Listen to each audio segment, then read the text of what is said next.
Welcome back to Nature Time with Nicole and Julia. I'm Julia. Since more people are staying inside right now, the Hudson Highlands Land Trust is working to bring nature to you.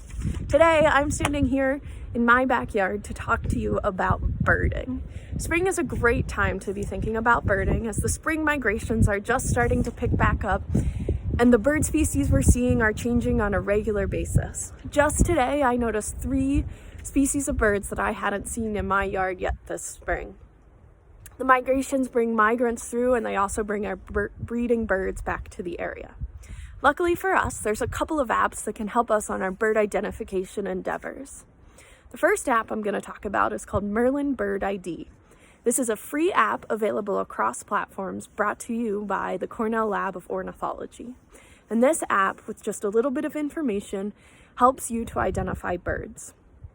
When using the app, you input information about the size of the bird, the main colors on the bird, the activity that you saw the bird doing, and then Merlin Bird ID uses a library of bird recordings to give you recommendations on the birds you're likely to have seen in your area at that time of year with those characteristics. It's a great resource for really helping you to get an idea of the birds that you're seeing on a regular basis.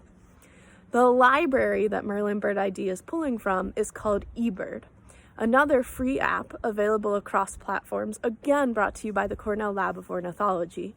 And eBird allows you to record lists of sightings so that you can keep track of the birds that you're seeing. These lists also get uploaded to their server, and so others can see the birds that you're reporting. You can see birds that others are seeing and get an idea of what birds are around you. And that's the library that Merlin Bird ID is pulling from. So I'm going to start by giving you a little bit of an example of how to use both of these apps so that you can feel confident as the spring migrants return. So before we transition to the apps, we need a bird to identify. I took this video of a bird in my backyard just a few moments ago, and I want to notice a few key characteristics. This bird is relatively small, it's in the trees, and if we look for 3 main colors on the bird, you'll see white, that yellow stripe on the head, and a greenish back.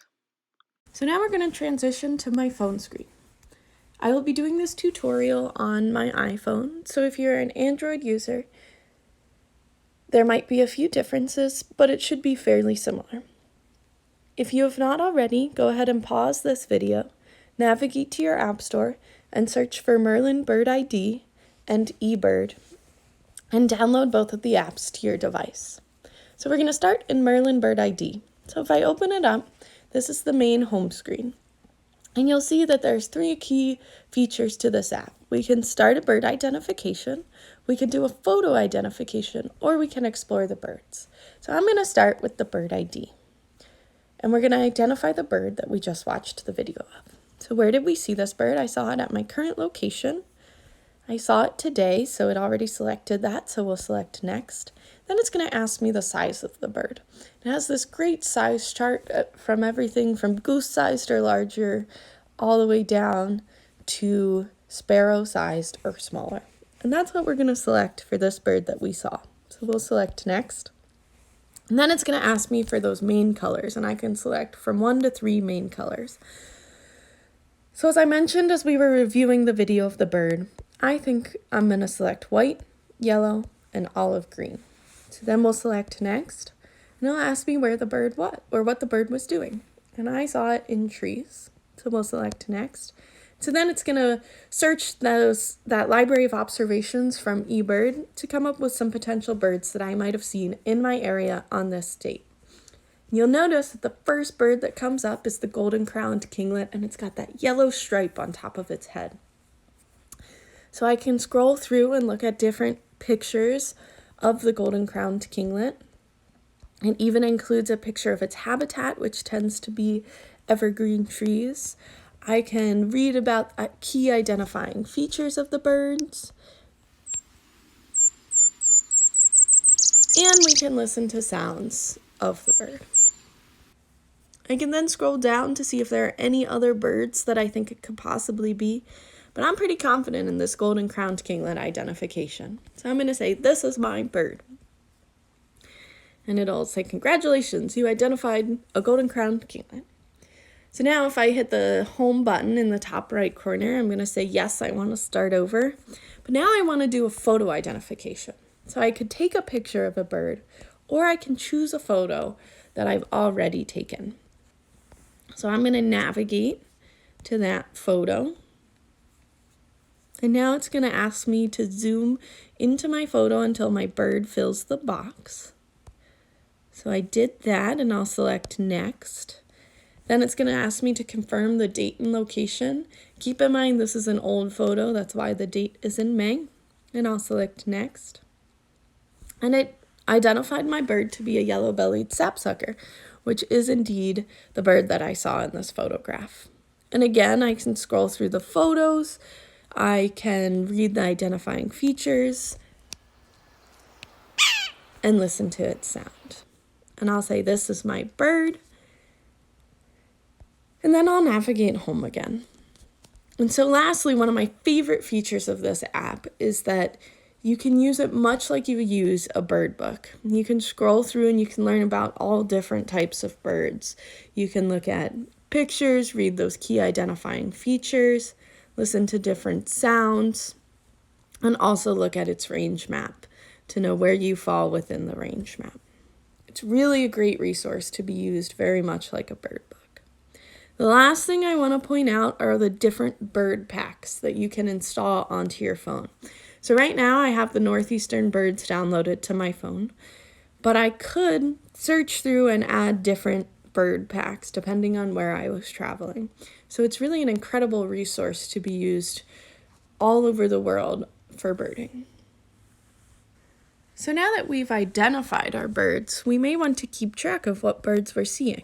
So I'm going to navigate out of Maryland Bird ID and move to eBird. And eBird will bring up the home screen. You'll see that it says the date and time, and it gives me the option to record a track. So if you're going on a walk and you want to know, where you went, you can record your track. But in this case, I'm not going to do this, and I'm just going to select Start Checklist. So when I do that, it'll automatically select my location, and it'll give me a list of birds that I could scroll through to select maybe what I've been seeing.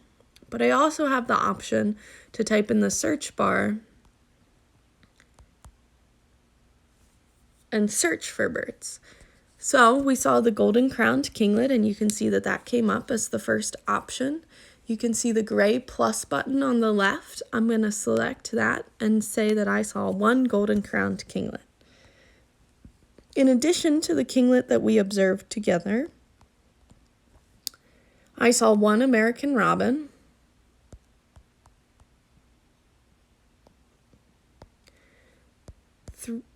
two Carolina wrens. So if I select the bird, it'll bring up this screen and I can type in multiple birds.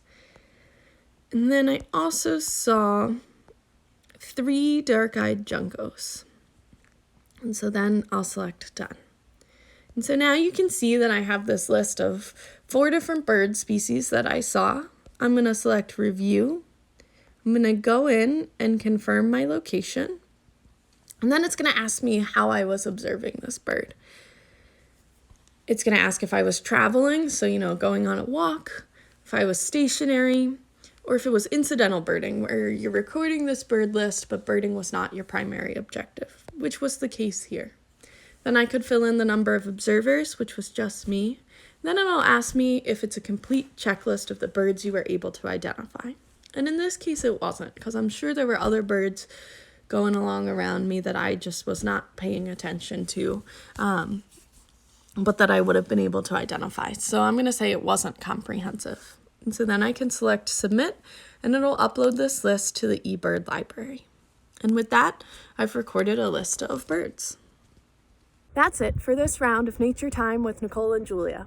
I hope you learned a little bit about Maryland Bird ID and eBird, and that you'll use them to do some of your own birding. We'll see you next time.